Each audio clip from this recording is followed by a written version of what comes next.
Guanajuato y tú. Shadihoye Ngea Dintini Digekwa Mati De Ganema Ganyamo Natu Kirahni Pehinsu Dipondi Andinubia Ganyara Yanfo. Muy buenas tardes. Estoy haciendo uso de uno de las 364 lenguas oficiales indígenas de México. Lo que dije es muy buenas tardes a todos. Estoy muy contento de reunirme con ustedes aquí en Guanajuato. Bien, yo quisiera hablarles un poco más en otomí, pero no sé muy bien, por lo que ahora les hablaré en castellano. Primero un poco de contexto de los otomíes y su lengua, y luego un poquito del nacimiento de este libro, y luego hablará Raimundo Isidro, el traductor al otomí, de su visión de su lengua. Primero, los otomíes en la historia de Mesoamérica y el Bajío. En los valles centrales de México, durante la mayor parte de la época prehispánica, hubo una presencia mayoritaria otucana, que es una familia lingüística que incluye a los otomíes, junto con los mazahuas, matlaxincas, ocultecos, por la parte mesoamericana, y ya en el norte más árido, grupos de seminómadas, los pames y los chichimecos jonases. Eso es lo que compone esa familia lingüística. Los otomíes son netamente mesoamericanos desde hace muchos milenios. Especialmente en el norte del altiplano central, en los valles de México, Toluca y Puebla, Tlaxcala, es el corazón del lugar ancestral, del homeland de los otomíes. Los náhuatl, más famosos, sobre todo en la historia oficial, llegaron en al menos 2 olas entre 600 y 1250 después de Cristo, desde su tierra de origen, en el occidente de México, donde se encuentran todos sus parientes lingüísticos, entre ellos los huicholes, coras, tarumaras, etc. La historia nacionalista trató de fundamentar el Estado mexicano en un mítico imperio mexica que hablaba la lengua náhuatl, y ya en ese proceso los otomíes fueron desprovistos de su historia. Ahora un gran grupo de académicos desde hace 20 años está trabajando todos los días para recuperar esa historia. Durante los últimos siglos antes de la conquista española surgió una cultura homogénea, centro-mexicana. Esa es la sorpresa. Yo me sorprendí cuando lo descubrí después de unas décadas de buscar. El centro de México tenía una sola cultura, básicamente de composición plurilingüe. Es que estamos afectados por esa idea decimonónica del siglo XX de una nación, una lengua, ¿no? que ya se ha permitido prácticamente en Europa, en la nación.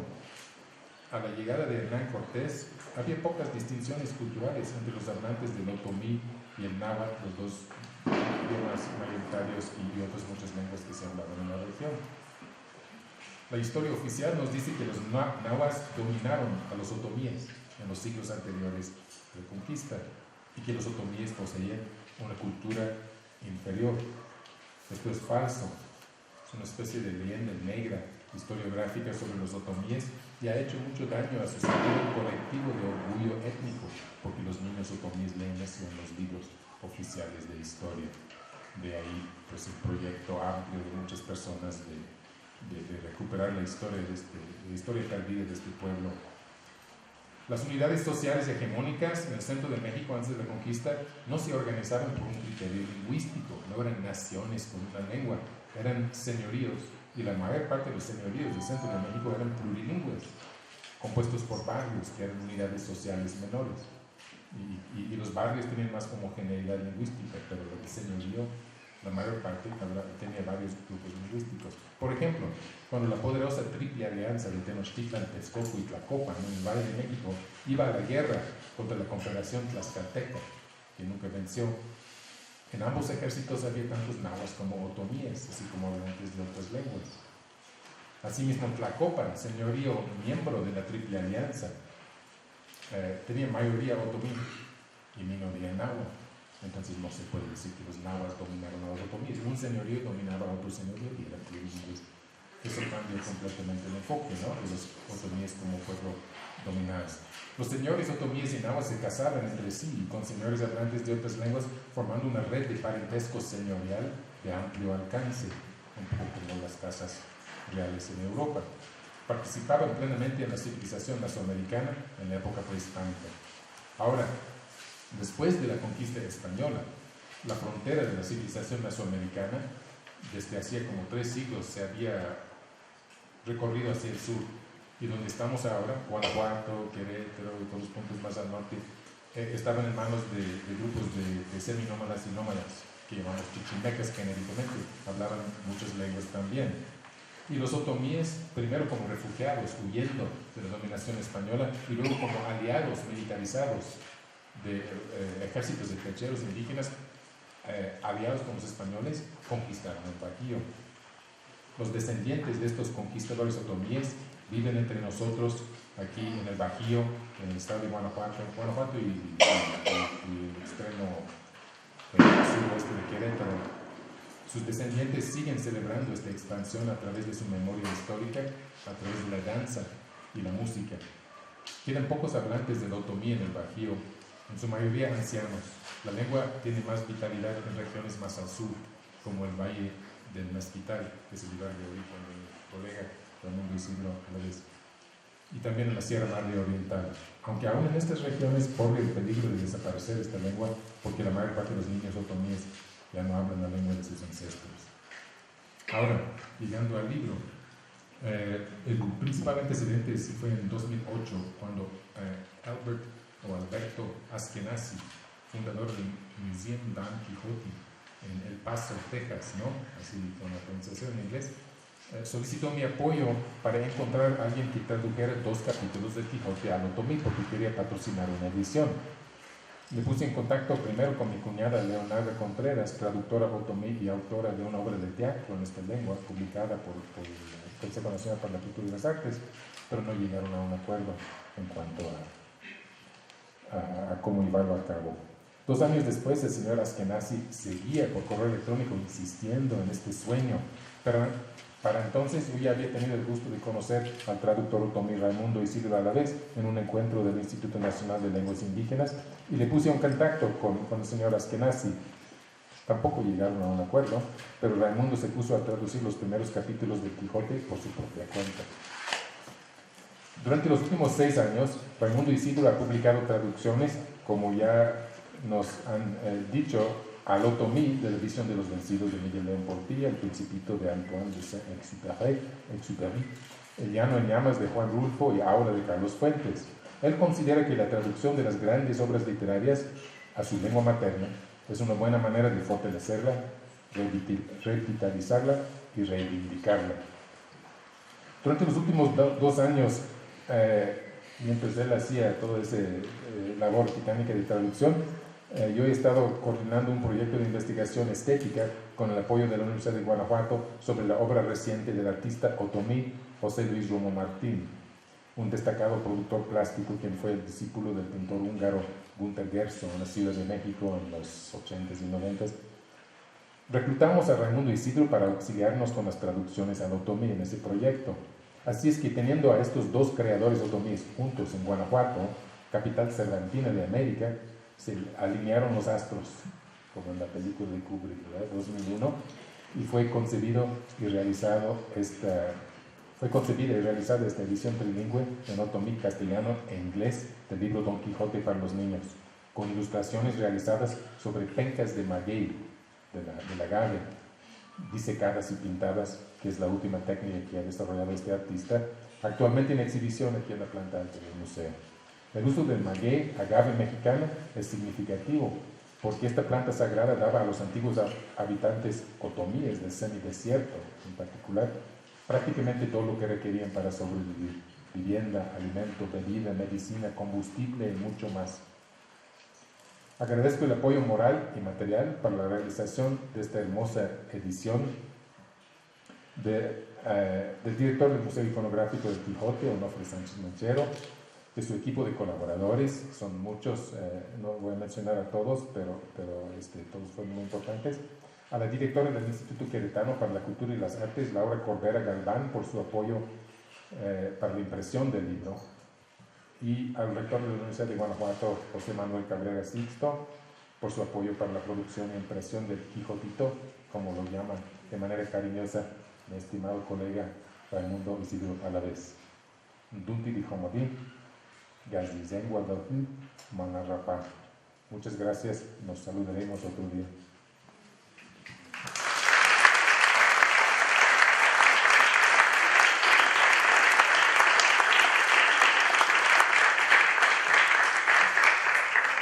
Hamara jodi nuni la nasha hai digera thru injine ga veni inge ten dunti yamapa gemi koi nare yeho gemi patsi nara toza nare bu bai digeman te bu nehe mi patsi nare nishka fani degan ai nenara tsatyo shimiti hi digeran dunti pokami patsi gatumi tege pami hoka ranci Corangă, te gândă dântoanii, ne ia eu, rangă gântoanii, șață sani, tata iașui, ia domico ia șină, găpță di, ia sabdo, ne ia țatcă, ia behe, ne ia înca în domingo, nu amana, tâc ia boca, mi peții, vida gadar pani diga shio neya pika jashko diga tuka dutu payango neya yanzehi konge yazasti neya made diga ya yotopa minente ya dutu diga shio mra hoga shio karui nuna kapan toho yopo nora nyoki la nyopo la dura migue diga la servante savedra Nuna Juan Toho dijo que Payamoti, Damati, Ranku Hondi, Rathmura, Benjamin Valdivia, Kabuyan, Nzuni, Nuya Nuya, Digan Yamhu, Manafondi Koda, Tumura Otomi, Nun Toho, Randada Hoga, Hogamuri, dijo que era Miguel Cervantes Saavedra, Haran Yomfo, dijo que era Benjamin Valdivia. En un lugar de La Mancha, de cuyo nombre no quiero acordarme, no hace mucho tiempo que vivía un hombre que tenía guardada una lanza, un escudo antiguo, y tenía también un caballo flaco y un perro veloz. La mayor parte de su dinero la gastaba en cocinar una olla con más vaca que borrego, salpicón casi todas las noches, huevo con tocino los sábados, lentejas los viernes y pollo los domingos. El resto de su dinero lo usaba para comprar una camisa de lana, pantalones de terciopelo para las fiestas, que combinaba con los zapatos, y los días de entre semana lucía ropa de lana de la más fina. Así empieza este clásico de la literatura española, El Quijote de la Mancha, escrita por Miguel de Cervantes Saavedra. Y la selección de esta versión en español la realizó el doctor Benjamín Valdivia. Me permití leerles la primera parte de Ñamñú, o más conocido por Otomí, para que escuchen la fonología de esta lengua, mi lengua materna. El Ñamñú, yo siempre le he manejado con el nombre de lengua, tiene una gramática, tiene una fonología, tiene una sintaxis, tiene lo que todo idioma. Lógico, el número de hablantes es menor, estamos ahí rondando entre los 500,000 hablantes. Ocupamos el quinto lugar en el número de hablantes de lenguas originarias aquí en México. Primero está el náhuatl, en segundo lugar el maya, tercero el zapoteco, el cuarto el mixteco, y el quinto el ñamñú. Y la razón de la cual me he dedicado, por cierto, a traducir de horas literarias, por cierto, al ñamñú o otomí, es precisamente para fomentar la lectura y la escritura desde la niñez. Por fortuna, ya ha habido algunos maestros a nivel primaria que han seguido este sueño de querer fomentar en los niños, porque les he de decir que realmente mi lengua materna la hemos aprendido, pero en forma oral, muy poco en forma escrita. A veces los papás no saben leer, o si saben leer, pues tampoco saben escribir la lengua. Este es uno de los objetivos. Además, en la medida que estoy impartiendo esta lengua originaria en la Facultad de Estudios Superiores de Acatlán, en el lugar donde yo me desempeño, que es un campus de la UNAM, lugar donde imparten 22 idiomas. Nos dicen que es el segundo lugar aquí en América donde se imparten más idiomas, el cuarto lugar en todo el mundo. Ahí estoy impartiendo en Ñamín desde hace 16 años. El año pasado festejamos los 15 años. Y bueno, los jóvenes ya tienen otro interés y entonces pues también hay que introducir a través de la literatura universal, y parece que ha habido buena respuesta en ese sentido, ¿sí? Les voy a comentar que es laborioso mi lengua porque hay muchas palabras ya muy hispanizadas o simplemente se desconocen, a pesar de que en las primeras traducciones que realicé el objetivo fue precisamente de aglutinar la mayor parte de diccionarios escritos del siglo XVI, XVII, XVIII, inclusive ya las que se dan en diferentes regiones, porque el ñamñú, que es el Valle Mezquital, tiene sus variantes, que es el ñojo, el ñugu, el ñoño y el ñañú. Son variantes que en sí nos conocen como lotomíes. Y bueno, yo lo que retomo de esos diccionarios es más que nada las palabras desconocidas para aplicarlos en un solo diccionario. No soy partidario, por cierto, de que el ñamñú, que es del Valle Mezquital, sea la mejor y las de otras regiones son de las peores. Creo que eso es desgastante, ya se ha perdido mucho tiempo en ese sentido, sino simplemente tratar de crear un diccionario mucho más amplio. Y en el sentido de que las palabras no existen, que están ya en español, o en ocasiones en francés, o en ocasiones en inglés, simplemente me doy la tarea de buscar el significado de las palabras y construirlas, por cierto, tomando de base gramatical algunas para tratar de explicar el contenido. De ahí sale el nombre de la Randada Hoga Muy Honga Hoga Muy Payabonzi, que equivale al Don Quijote para niños. El término de Honga Hoga Muy significa más que nada el buscador de buena vida o de buena familia. Payamonzi es para los niños.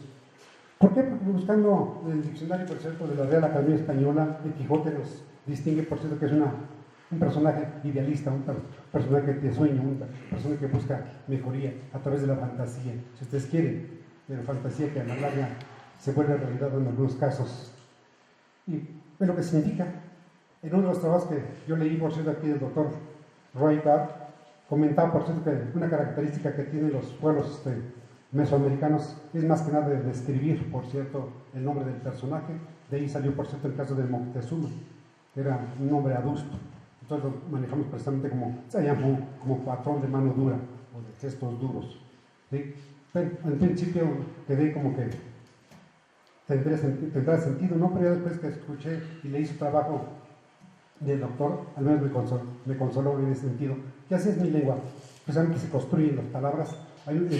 Y una de las razones, por cierto, que estoy escribiendo esto es para darle una razón gramatical, porque en la forma hablada, en la forma verbal, se emplean muchas contracciones. Un ejemplo, hu, está compuesto por dos términos.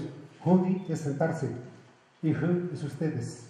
Entonces significa, ustedes están sentados aquí y se expresa con una sola palabra, hu, ¿sí? Entonces, pues, de continuar así, como que no nos... Bueno, entre nosotros los hablantes nos entendemos, pero bueno, las personas como que se preguntan dónde está su razón gramatical, ¿sí?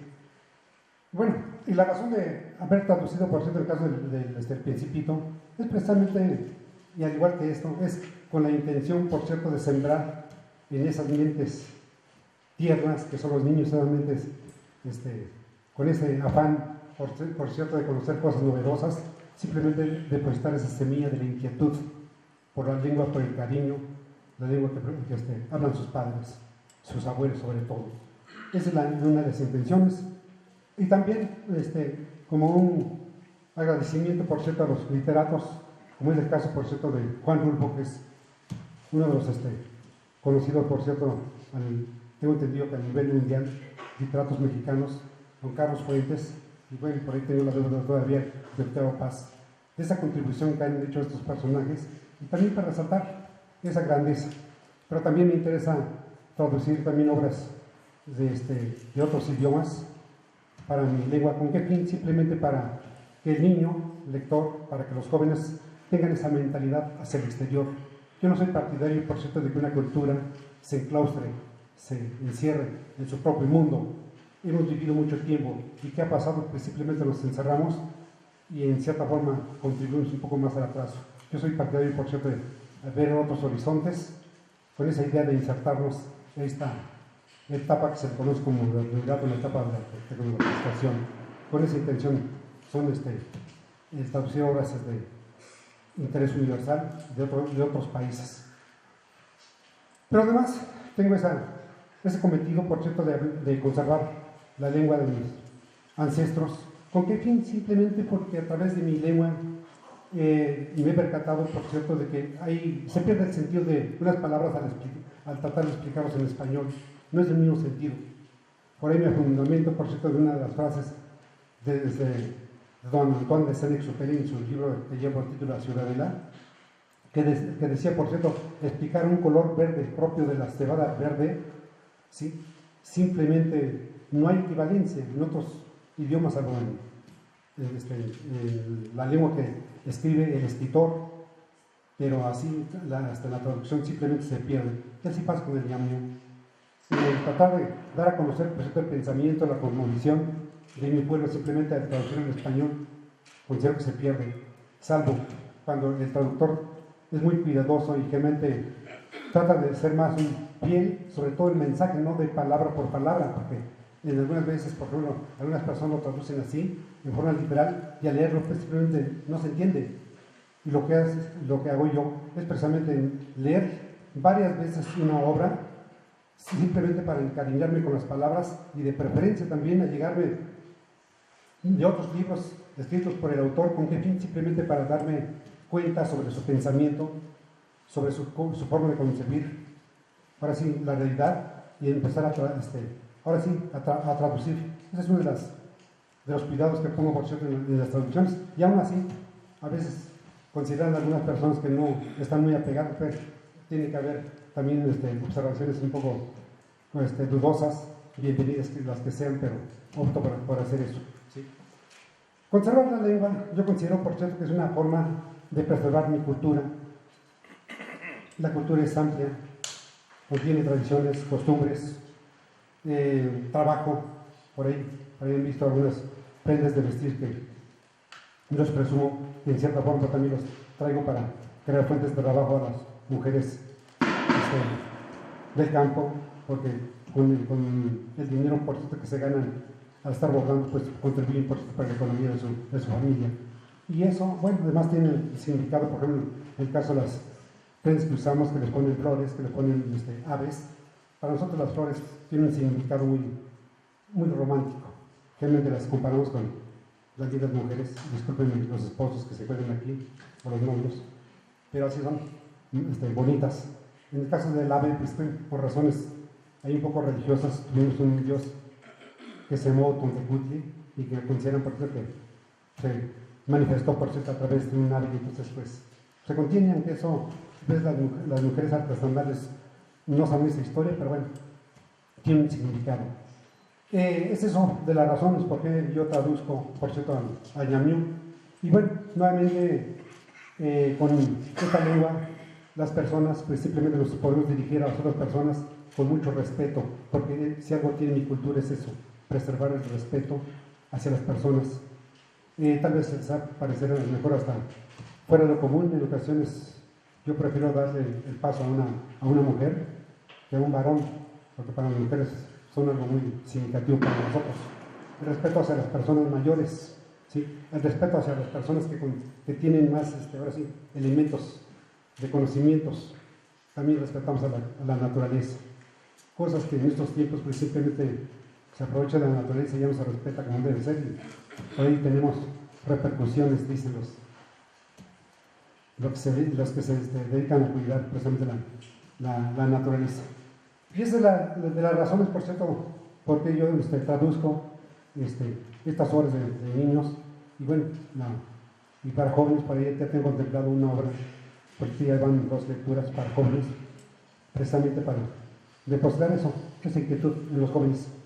Quiero comentarles que tendrán razones que no quiero profundizar en ese sentido, pero mi cultura sufrió un poco la exclusión, no lo menciono por cierto para buscar culpables, sino simplemente se nos quedó esa costumbre y entonces un poco para levantarse de la autoestima. Y a eso viene la primera traducción, que es la visión de los vencidos. Es una forma de pensamiento del México prehispánico con sus presagios, con sus costumbres, con la explicación que da, por cierto, la misma naturaleza, el calor, el frío, el viento, el agua. Mis ancestros supieron leer eso, porque estamos en contacto con la naturaleza. En la actualidad, pues simplemente hay lugares muy contaminados, ya no se ve a todo su esplendor el sol, tampoco las estrellas, pero bueno, en provincia todavía se llega a ver. Entonces, es una de las razones por qué yo deseo, por cierto, que se preserve la cultura en ñañú, al igual que otras lenguas originales. No resistimos, porque yo soy partidario igual de que si pierdo mi lengua, simplemente estoy negando mi familia, mis ancestros. Y no lo hago precisamente al rescatar el ñañú con esa mentalidad, por cierto, de crear esa mentalidad etnocentrista, de que sean los superiores, no, sino seamos iguales a los demás, pero también respetuoso con los demás. Esos son los grandes rasgos sobre los objetivos.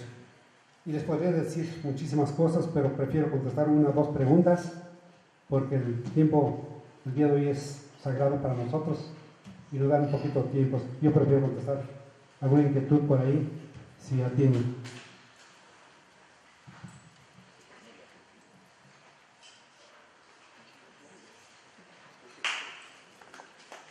Felicitaciones por hacer ese trabajo literario de 3 lenguas. Y mi pregunta es, ¿qué comprende el libro y para niños? Quijote, pues, son 2 tomos, dos partes, y para resumirlo veo que está un poquito reducido, entonces, para tan amables, ¿qué proyección se le está dando? Miren, la versión que hizo el doctor Benjamín Valdivia, efectivamente se percatan, y es un español ya más entendible. En los 2 primeros capítulos que yo traduje, por cierto, el Principito, el original, se me complicó mucho porque emplea muchos términos del español antiguo, a no ser, por cierto, por el apoyo que me dio aquí el doctor, haciéndome llegar el tesoro de la lengua castellana de Covarrubias. Hubiera tardado mucho más tiempo, ¿sí? Pero aquí no, este es más ligero, ¿sí? Y bueno, ligero, tan entendible, precisamente esta versión infantil. Y bueno, esta obra aquí contiene, por cierto, ¿qué será? La petición de aquel licenciado Onofre Sánchez Mechero, que cuando se lo planteamos, que yo tenía la intención de traducir una obra de Quijote para los niños, simplemente me sugirió esta obra y bueno, le agradezco porque aquí está, este trabajo contiene ahora sí, su propuesta. Por lo tanto, se lo agradezco y le agradezco doblemente por poner en práctica, por cierto, una frase, ya que ha sido muy citado por el doctor.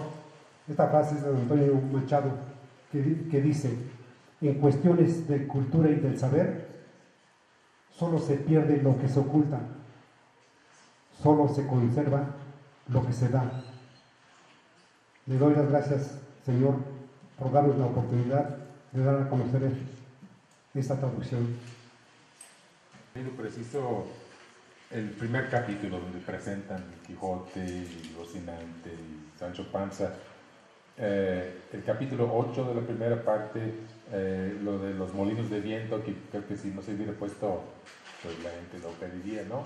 Esta selección fue hecho, ya dijeron, por Benjamín Valdivia, que es un profesor de la Universidad de Guanajuato, un investigador muy conocido en la ciudad de Guanajuato y que ha tenido mucha presencia en los coloquios anteriores cervantinos, ¿no? Ha editado algunos de los volúmenes, entiendo, porque vi en una lista hace tiempo. De la segunda parte del Quijote está la aventura del carro de la muerte, las cortes de la muerte, y la aventura de los leones, y lo del clavileño, del caballo de madera, y el engaño que hicieron a Quijote y a Sancho Panza. Eso es lo que escogió Benjamín Valdivia. Los redujo, quitó los términos que serían difíciles, pero buscando bastante fidelidad al original. Realmente no se alejó mucho, simplemente lo aterrizó para la niñez. Y ya está, entonces privilegiamos en la edición al otomí, en primer lugar el otomí. Así, otomí y la imagen. Y en la otra hoja, los textos paralelos en castellano e inglés. En inglés fue a petición, a insistencia del traductor otomí y del artista otomí, porque están conscientes de que la lengua inglesa es muy importante para los niños, para muchos niños otomíes, porque hay mucha migración y hay niños otomíes que hablan más inglés que castellano.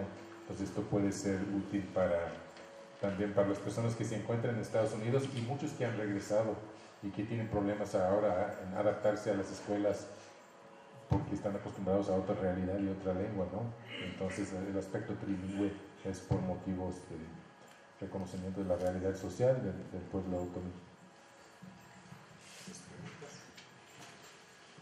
Bueno, lo que se animen a preguntar. Cuando muere una lengua, las cosas divinas, estrellas, sol y luna, las cosas humanas, pensar y sentir, ya no se reflejan ya en ese espejo. Cuando muere una lengua, todo lo que hay en el mundo, mares y ríos, animales y plantas, ni se piensan ni se pronuncian, con atisbos y sonidos que no existen ya.